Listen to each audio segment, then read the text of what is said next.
नमस्कार मंडळी. तर आज मी बनवले होते शेंगदाण्याचे लाडू, शेंगदाण्याने गूळ लाडू. तर यासाठी मी घेतले होते 1 वाटी शेंगदाणे. ते आपल्याला मिक्सरच्या भांड्यात जरा बारीक करून घ्यायचे आहेत. तुम्ही मोठेही ठेवू शकता.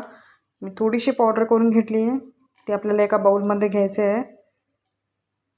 त्याच्यानंतर मी घेतले इथे अर्धी वाटी गूळ. हे जरा वितळून घ्यायचं आहे आपल्याला. हे वितळण्यासाठी तुम्ही थोडंसं पाणी पण ॲड केला तरी चालतं आहे.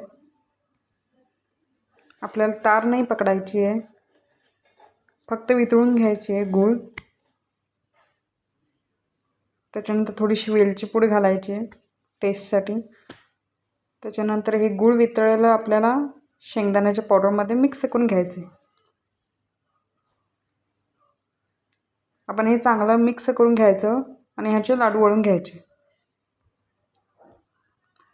कशी वाटली रेसिपी नक्की कमेंट करून सांगा आणि सबस्क्राईब केला नसेल तर नक्की करा अशाच नवनवीन रेसिपींसाठी.